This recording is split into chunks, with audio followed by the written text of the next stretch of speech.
ఓ 550 సంవత్సరాల పాటు అయోధ్యలో రామ మందిరాన్ని నిర్మించాలని చాలామంది హిందూ ధర్మ వ్యక్తులు, హిందూ ధర్మ యోధులు చాలా కృషి చేశారు.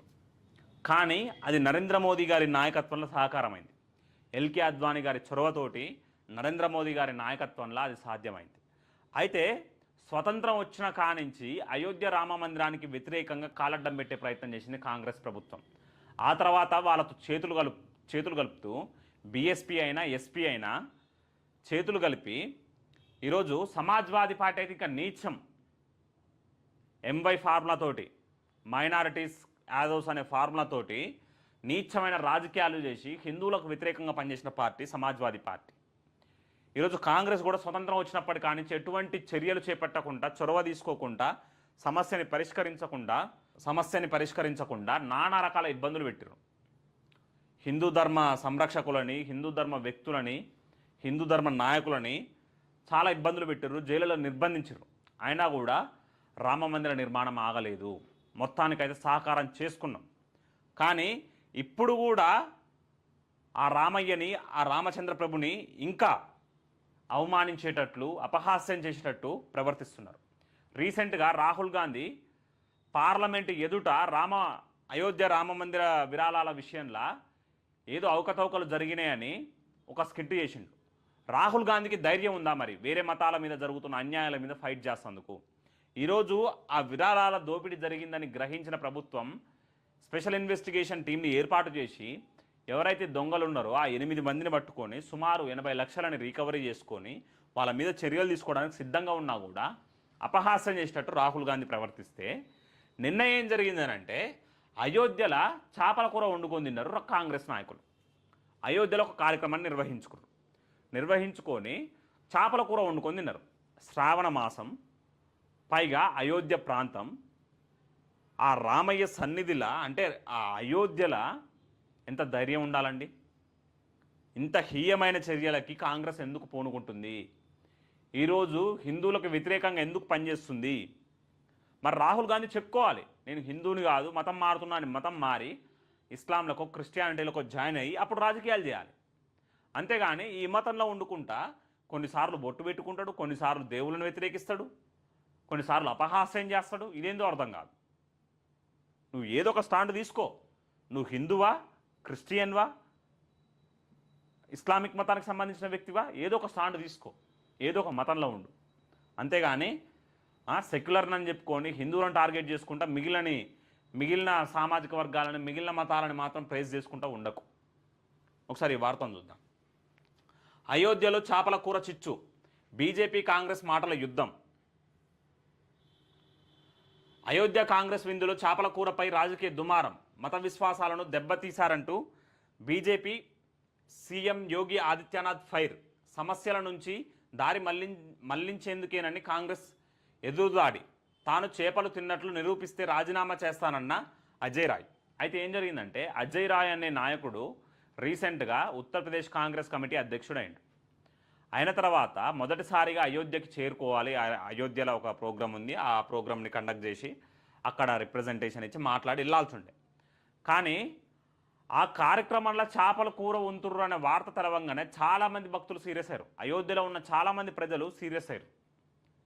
అట్లెట్లా చేస్తారు, అట్లెట్లా ఎందుకు మత విశ్వాసాల మీద దెబ్బతీస్తుర్రు, మత విశ్వాసాలని కించపరుస్తుర్రు అని చాలా తీవ్రస్థాయిలో వ్యతిరేకించరు. అయినా కూడా లాగలేదు. ఒకడైతే అంటాడు, నాకు నాకు స్వేచ్ఛ ఉంది, ఎవడే కూర తినాలి, ఎవడే తిండి తినాలి, ఎవడే బట్టలు వేసుకోవాలి, ఎవడేం మాట్లాడాలనే పూర్తి భావ ప్రకటన స్వేచ్ఛ ఉంది, ఆహార స్వేచ్ఛ ఉంది, నాకు అన్ని స్వేచ్ఛలు ఉన్నాయి అంటాడు. నీకు అన్ని స్వేచ్ఛలు ఉన్నాయి కానీ మత విశ్వాసాలను దెబ్బతీయకూడదు అనేది ఆర్టికల్ కూడా ఉంది రాజ్యాంగంలో. మరి అది ఎందుకు గుర్తుకులేదు నీకు? ఉత్తరప్రదేశ్ కాంగ్రెస్ నూతన అధ్యక్షుడిగా బాధ్యతలు చేపట్టిన అజయ్ రాయ్కు స్వాగతం పలికేందుకు అయోధ్యలో ఈ కార్యక్రమాన్ని నిర్వహించారు. అయితే ఈ విందులో చేపల కూర వండడంపై ఉత్తరప్రదేశ్ ముఖ్యమంత్రి యోగి ఆదిత్యనాథ్ తీవ్రంగా స్పందించారు. పవిత్రమైన శ్రావణ మాసంలో, అది కూడా రామజన్మభూమి అయిన అయోధ్యలో చేపలను వడ్డించడం ద్వారా కాంగ్రెస్ పార్టీ హిందువుల మనోభావాలను దెబ్బతీసిందని ఆయన ఆరోపించారు. ఒకవైపు హనుమాన్ గడిలో పూజలు నిర్వహిస్తూనే మరోవైపు చేపల విందును ఆస్వాదించడం కాంగ్రెస్ ద్వంద్వ వైఖరికి నిదర్శనమని ధ్వజమెత్తారు. బీజేపీకి చెందిన ఇతర నేతలు సైతం కాంగ్రెస్కు మతంపై కనీస గౌరవం లేదని విమర్శించారు. ఇది ఇలా డ్యూయల్ స్టాండ్స్, హిపోక్రసీ. హనుమాన్ గడి మెట్ల మీద పూజలు చేస్తారు, పోయి మళ్ళీ చేపల కూర తింటారు. ఇదేం చక్కదనం? ఒకసారి మనం ఆలోచించాలి. అయోధ్య రామ జన్మభూమి అలాంటి ఒక పుణ్యక్షేత్రం వద్ద, అలాంటి ఒక టెంపుల్ సిటీలా ఇలాంటి చేష్టలు చేసుకుంటా విద్వేషాలు రెచ్చగొట్టాలి, మత విశ్వాసాలను దెబ్బతీయాలనే ప్రయత్నం చేస్తుంది అనునిత్యం కాంగ్రెస్ పార్టీ. అక్కడనేమో రాహుల్ గాంధీ చేస్తాడు, ఇక్కడనేమో ఉత్తరప్రదేశ్ లోకల్ లీడర్స్ అయినా, అజయ్ రాయ్ అయినా, ఇంకోడైనా ఇట్లాంటి కార్యక్రమాలు కొడిగడతారు. ఎంత హేయమైన చర్య! బీజేపీ ఆరోపణలను కాంగ్రెస్ పార్టీ నిర్బంధంగా తోసిపుచ్చింది. ప్రశ్నాపత్రాల లీకేజీలు, రామాలయ విరాళాల్లో జరిగిన అక్రమాల వంటి కీలక అంశాల నుంచి ప్రజల దృష్టి మళ్లించేందుకే బీజేపీ ఈ వివాదానికి సృష్టిస్తుందని కాంగ్రెస్ పార్టీ అంటుంది. ఇప్పుడు ప్రశ్నాపత్రాలకు సంబంధించిన లీకేజీలలో చర్యలు తీసుకున్నారు. మీరు డిమాండ్ చేసినట్టు రాజీనామా కూడా చేసిండు విద్యాశాఖ మంత్రి. అది అయిపోయిన చర్చ. చట్టం కూడా చేసారు, మీరు కోరకుండానే చట్టం కూడా చేసారు. మళ్ళీ చట్టానికి మద్దతు తెలుపుతందుకు మీరు 2-3 రోజులు మొరబెట్టుకుంటారు. ఎట్లా అంటే మొండికేస్తారు, కాలడ్డం పెట్టే ప్రయత్నం చేస్తారు ఆ చట్టానికి వ్యతిరేకంగా. అది మీ చరిత్ర. ఈ ప్రశ్నాపత్రాలు లీకేజీలు అయిపోయినాయి. రామాలయ విరాళాల విషయం కూడా ఎవడైతే అక్రమాలకు పాల్పడ్డాడో వాళ్ళందరూ 8 మంది జైల్లోనే ఉర్రు, వాళ్ళకి తప్పకుండా శిక్షలు పడతాయి. వాళ్ళు దొంగలించిన డబ్బుని రికవరీ చేసిర్రు. ఇంకేముందల్లా? మీరు కవర్ డ్రైవ్లు ఇవన్నీ, ఆ ప్రాంతం ఏంటిది, ఆ ప్లేస్ ఏంటిది, మనం ఏం తినాలి, ఎట్లా ప్రవర్తించాలని తెలవకుండా, ఏం మాట్లాడాలో తెలవకుండా ఇష్టం వచ్చినట్టు మాట్లాడేది మీరు, ఇష్టం వచ్చిన పనులు చేసేది మీరు. మళ్ళీ ఈరోజు అనేదేమో ఉత్తరప్రదేశ్ ప్రభుత్వాన్ని. ఇక్కడ ఉండండి, ఉత్తరప్రదేశ్ కాంగ్రెస్ అధ్యక్షుడు అజయ్ రాయ్ మాట్లాడుతూ తాను పూర్తి శాకాహారిని స్పష్టం చేశారు. అంటే మీరంటే తినకపోవచ్చు, కార్యకర్తలు తిన్నారు కదా. అదే అయోధ్య రామజన్మభూమి వద్ద కాంగ్రెస్ కార్యకర్తలు తిన్నారు కదా, దాన్ని తినేటందుకు ప్రేరేపించింది మీరే కదా. నువ్వు శాకాహారి అయితే అందరు శాకాహారులు కాదు కదా, నువ్వు మంచోనివే. కానీ నీ అనుచరులు చెడ్డలు అంటున్నాం మేము. కాంగ్రెస్ పార్టీ అంటే నువ్వు ఒక్కనే కాదు కదా. తాను చేపలు తిన్నట్లు ఒక్క ఫోటో చూపించిన పదవికి రాజీనామా చేస్తానంట. శబాష్. కాషాయ వస్త్రాలు ధరించి ఇప్పుడు యోగి ఆదిత్యనాథ్ మా అబద్ధాలు చెప్తున్నానంటాడు ఈయన. ఈ విందును ఏర్పాటు చేసిన స్థానిక కాంగ్రెస్ నేత రామ్ నిషాద్ దీనిపై వివరణ ఇచ్చారు. చేపలు పట్టడం, తినడం తమ నిషాద్ సామాజిక వర్గ సంప్రదాయమని, రాజ్యాంగం ప్రకారం ఎవరు ఏమి తినాలో నిర్ణయించే హక్కు ఎవరికీ లేదని ఆయన పేర్కొన్నారు.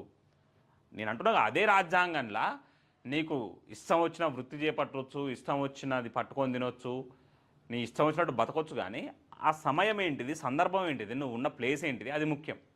నీకు ఆ స్వేచ్ఛలు ఉన్నాయి, కానీ మత విశ్వాసాలని దెబ్బతీయకూడదనే ఆర్టికల్స్ కూడా ఉన్నాయి అదే రాజ్యాంగంలో. మరి అది ఎందుకు ప్రస్తావించవు? విందు ప్రాంగణంలో చేపలను వండుతున్న దృశ్యాలు వెలుగులోకి రావడంతో కొందరు స్థానికులు నిరసన తెలిపారు. అయితే వర్షం కారణంగా అజయ్ రాయ్తో సహా పలువురు నేతలు కార్యక్రమం మధ్యలోనే వెనుదిరిగినట్లు సమాచారం.